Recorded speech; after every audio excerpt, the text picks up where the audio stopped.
Last but not least, we have Edmonton and LA. For the third straight year, number 2 and number 3 for the third straight year. Same home ice advantage difference, same old, yeah. Edmonton, you know the drill, 49, 27, and 6, 104 points. Kings, 44, 27, and 11, 99 points. So you got a 5-point differential. These teams know each other all too well. Second in the Pacific, 5th in the West, 9th in the league is Edmonton. 3rd in the Pacific, 7th in the West, 12th in the league. Not much separation at all between these teams. Goals for, you know Edmonton's going to be high, 294, 4th in the league. Goals against, 237th, surprisingly 10th in the league. They are top 10 in goals against. You cannot say that Edmonton's defense and goaltending have not been better. Goal differential, plus 57. Goals for, 256 for the Kings, 16th in the league. Goals against, that's where they shine, at 215, 3rd in the league with a plus 41. I just realized I forgot to write down their one factor. There we go. You can't even see it on the screen, so yeah, but that's the thing that sucks about when you can't lower your camera, otherwise it just shuts off. But plus 41 goal differential for the Kings. Factors for these teams, Oilers, you know the drill. Star power, offense, but they also have more experience now. They've been to the conference final, they've been to the second round, they've played in the first round against this team nonetheless. Kings haven't really got past the first round, and there's their one chance to do it, and it's going to rely on their defense. They're going to need their defense to shut down the Oilers, and they're going to need to score a few goals as well, which is something that they don't really have a guy that's a superstar forward like the Oilers do, in which they have a couple. Speaking of those superstar forwards, McDavid leads the way. 76 games played, 32 goals, 100 assists, 132 points. Draisaitl, 81 games played, 41 goals, 65 assists, 106 points. If McDavid plays those other 6 games, you think he gets to around probably like higher than Kucherov, or if not equivalent to that. Bouchard, 81 games played, 18 goals, 64 assists, 82 points. He is 100% a top 10, if not top 5 D-man in the NHL now. Hyman had a career year, 80 games played, 54 goals, 23 assists, 77 points. Nugent-Hopkins, 80 games played, 18 goals, 49 assists, 67 points. His career year was a few years back when he hit 100. Ekholm, 79 games played, 11 goals, 34 assists, 45 points. Evander Kane, 77 games played, 24 goals, 20 assists, 44 points. And Warren Fogle finally doing what I knew he could do in Carolina. Finally he's doing it over here. 82 games played, 20 goals, 21 assists, 41 points. Ekholm has been a huge boost for this team's defense. Bouchard's been fantastic. Realize who's not on here? The guy making $9.25 million. Skinner, 59 games played, 36, 16, and 5 with a .905 save percentage.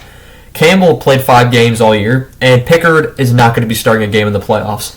I am the biggest Calvin Pickard fan out there. I don't think he'll be starting a game in the playoffs, unfortunately. For the Kings, Kempe leads the way. 77 games played, 28 goals, 47 assists, 75 points. Wonder how many of those were against the Hawks.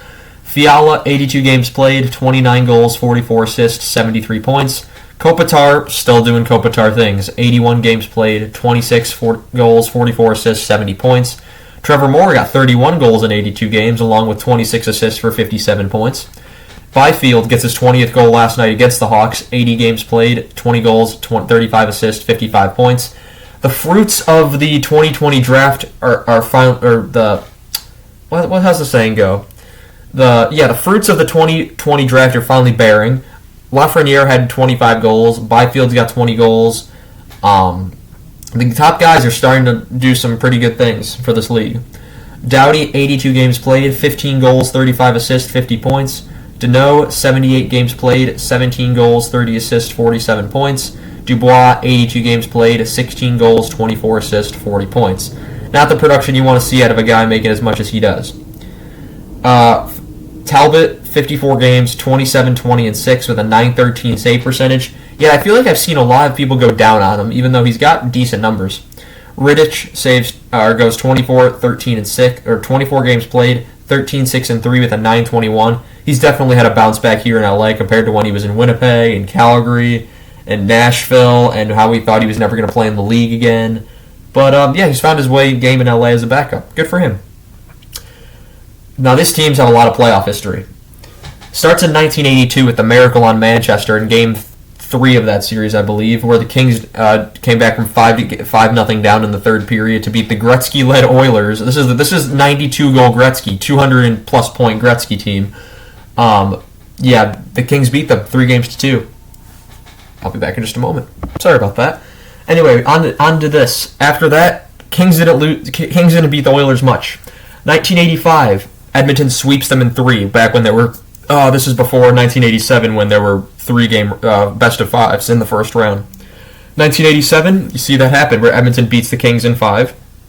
1989, the only reason the Kings win this series is that's the first year Gretzky comes over and they beat the Oilers in 7 games that year. Gretzky comes over. That's the only time Gretzky ever beat his former team in the playoffs, and it was a feel-good story for that time. 1990, 4-0, Edmonton sweeps them. 1991, 4-2, Edmonton beats them. 1992, 4-2, Edmonton beats them. I've seen this pattern before. And then we skip ahead 30 years in 2022.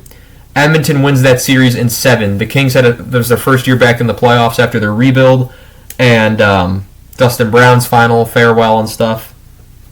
And Oilers win that game in 7.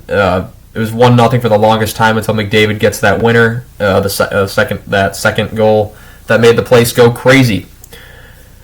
And I remember that series. The Kings were up 3-2 as well, and I really thought Kings were going to win that and upset the Oilers.